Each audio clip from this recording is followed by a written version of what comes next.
I spent most of my undergraduate years in a training program that didn't teach me how to practice. Granted, we did some character work, but not much text work. We wrote elaborate character backgrounds, but were not taught how to implement that in a practical way. We'd run scenes in rehearsal and keep bashing our heads against the wall, being like, what is this teacher even looking for? We'd try different things and still feel like, is this right? Is this good? How are we supposed to know how to interpret this? We'd run scenes over and over again and then get vague notes like, go deeper, or honestly, some feedback even more vague than that. But nobody ever taught us what that meant in practice. No one taught us how to practice. And we were practicing a lot. But repetition without strategy is just doing the same thing over and over again and hoping for a different result. In a word, insanity. And whenever we did make what we thought were bold choices, they somehow always seemed to be the wrong choices, because the teacher often already had a version of the scene in their mind. So instead of learning how to think like artists, we learned how to please the teacher. And that teacher decided, often without any clear criteria or rubric, whether we were good or not, what grade we deserved, and whether we were allowed to continue on in the program. When I graduated, I realized something that honestly terrified me. I'd spent thousands and thousands of dollars on my education, and I couldn't even explain my own creative process. I couldn't tell you how I worked. I couldn't even identify the skills I'd gained. I kept thinking there must be something wrong with me, that I couldn't hack it, that I wasn't deep enough or smart enough to understand acting. I left feeling pretty defeated and convinced that maybe I just wasn't cut out for the life of an artist, that the problem was me. However, when I got to grad school, I quickly realized I wasn't the problem. The way I'd been taught was. Oh, by the way, hi, it's me, PK. Welcome to It's All About the Process, where we get inside the creative process of theater makers and multi-hyphenates to explore how we keep creating when we feel like giving up, and how we build artistic practices that actually sustain us. If you don't know me, I'm an international acting, voice, and artist development coach, a former New York City theater professor, and someone who's a little bit obsessed with understanding how artists learn. If you have worked with me, then you know I love talking about the creative process because, hey, it's all about the process. Let's jump in. Now, I know there are extraordinary acting teachers who absolutely teach process and foster autonomy, but that was not my experience. And while I know many, many actors and former actors who had similar experiences of their training, I truly can only speak from my own personal experience, so take all of this with a grain of salt. The graduate program I attended was built on pedagogy, the study of teaching and learning.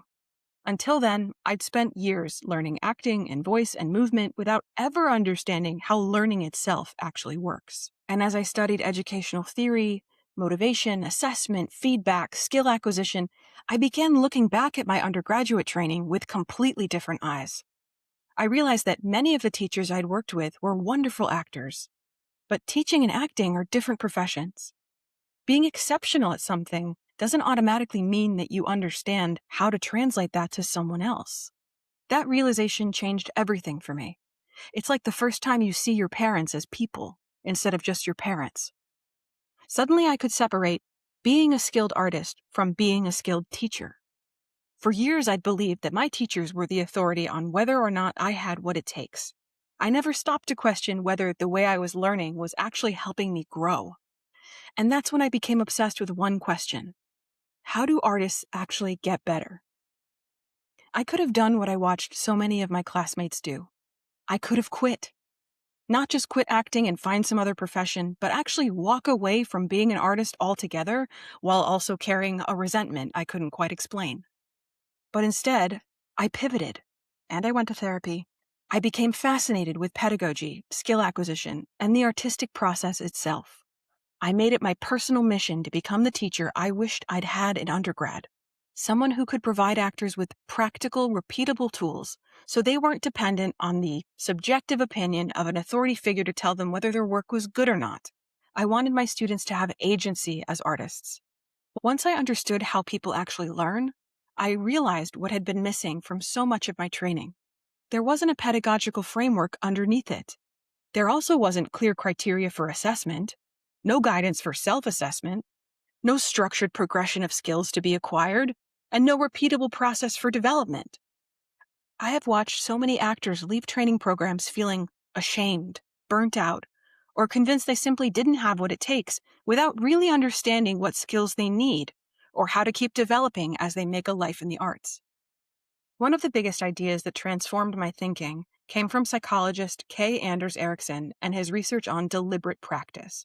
You've probably heard that it takes 10,000 hours to master a skill. The number of hours isn't the fascinating part for me. Erickson spent decades studying musicians, athletes, chess players, surgeons, all of these top performers in their respective fields. And what he found was that experts don't simply practice more than everybody else, they practice differently. It was how they spent those hours that mattered. He coined the term deliberate practice, which is more than just repetition. It's mindful, purposeful, adaptive. You identify specific skills, isolate them, practice them intentionally, and continuously refine them through strategy and feedback. What struck me was that nobody had ever taught me how to do that as an actor. I think one of the biggest disservices of training programs is that they treat acting, voice, and movement as completely separate disciplines. In reality, they all rely on many of the same underlying skills: listening, responding, attention, emotional flexibility, impulse, communication, collaboration, imagination, and so on. These aren't isolated, quote, acting skills.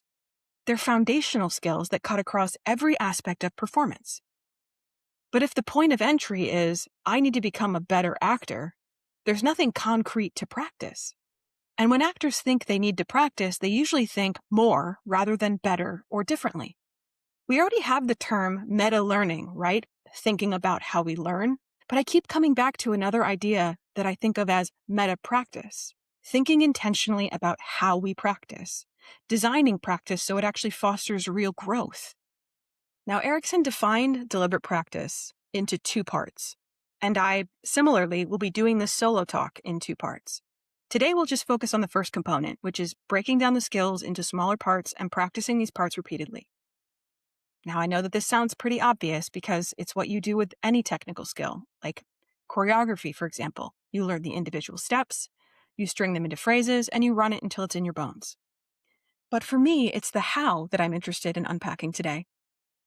So what does breaking skills down into smaller parts and practicing them repeatedly look like? And more importantly, what does it look like for actors beyond the three traditional siloed pillars of training: acting, voice, and movement? I want to look at training more holistically and use a practical example of a skill that's needed in all three of those pillars, that in developing this skill will feel like cross-training. I see a lot of actors who struggle with listening and responding to their scene partner. They're not actively listening or taking in what's in front of them, but rather just waiting for their turn to speak, or performing listening rather than really listening. There are a lot of reasons why this happens. It could be that they aren't allowing themselves to be affected by what their scene partner is communicating because their attention is focused inwards on how they're doing. Or it could be nerves, or it could just be a lack of awareness. The good news is, listening is a trainable skill. Training it involves awareness, perception, and responsiveness. You see this in so many theater warm-ups and improv games, but rarely is it contextualized as, here's the skill we're aiming to develop. And when those games are done enough times that you get good at the game, the skill itself, listening and responding, plateaus. When you isolate listening and train it deliberately, you strengthen your brain's attention and response systems. That's growth mindset in action, because you're getting curious about how you can listen better and working it as a skill like you would work out a specific muscle group at the gym. Here are 3 ways I teach listening as deliberate practice. Number 1 is sensory observations. As a Fitzmaurice voice work practitioner, I teach my students nervous system literacy. I describe how everything you experience in your life is stored in your body and creates a kind of muscular armor. That armor can be softened through somatic work and voice work so that you can be more open and receptive and aware. And most actor training is unlearning that socialization, or at least learning how to take that armor off and on. But even if you haven't done any nervous system work, you could first start with developing your sensory observation skills. Now, you don't even need to go into the studio for this. You can observe, in your everyday life, what it feels like when someone is actively listening to you and engaged versus when they're distracted. What does it do to your own nervous system when you don't get the response you want from someone? What happens to your body and your voice when you speak to someone in power versus someone you've got a crush on versus a complete stranger? How about what happens when you answer the phone? How do you sound when it's your best friend? When it's a number you don't recognize? When it's the doctor? When it's your mother? Notice how your body is responding. How do you move, sound, feel, act when no one's around versus when someone enters the room versus when you're in a public place? Name the sensations, the tension, your breath, how your voice changes, how your body language changes. Start to build that awareness. Our brains are predictive, and our emotions are learned. So the more you're logging these observations in real life, the easier and the quicker it will be to recognize it in your own work. Everything you're observing in the other person is information. Their tone, their pacing, their body language, facial expressions, eye contact, you name it. Our brains are constantly looking to try to make meaning out of our experiences. And because our brains are predictive, they're looking for patterns. They look for what they already know. When we observe these changes in others, our brain pulls on memories of times when someone's body language changed and what that meant, or when somebody avoided eye contact, or their pitch dropped low, or they got loud. You can identify what objectively changes in others and in yourself just to train the skill of listening. In this way, you're listening with your whole body. Number 2 is about impulses.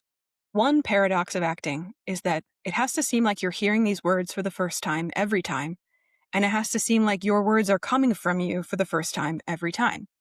When you aren't present in a scene, you can step on your own impulses by pre-planning or anticipating your line instead of fully taking in what they're saying before you respond. Here are some reminders to help start building that awareness. I ask this one a lot. Are you breathing? Meaning, are you holding your breath while you wait to reply? How about, can you identify what specific words your partner is saying that elicit a strong response from you and why? Can you feel the impulse to respond tied to the inhale you take before you speak? Or do you exhale and dump the breath out before you respond? We start with just building that awareness of how we might be stomping on our own impulses. Number 3 is what, not how. I love this one. Another way to develop listening as a skill is to notice where your attention is as you work. Listening and responding has so much to do with attention, and our attention ain't what it used to be. So when we can focus on the subtleties in verbal and nonverbal communication and observe human behavior, we can retrain our attention. The goal here is to avoid pre-planning and instead allow new information to override the rehearsal so you can respond in new ways. When I observe this in actors I work with, the shorthand reminder for this is that I ask them to shift their focus from how am I doing to what am I doing. So they're not consumed with, am I doing it right? Am I any good? But what am I doing to the other person right now? What do I need from them? What is their reaction? Seeking out information in the other person. So what am I doing, not how am I doing?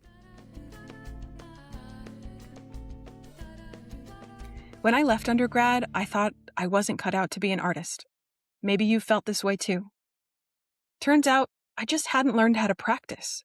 And what I learned is that your ability to continue growing beyond your training program is what allows you to build a life in the arts.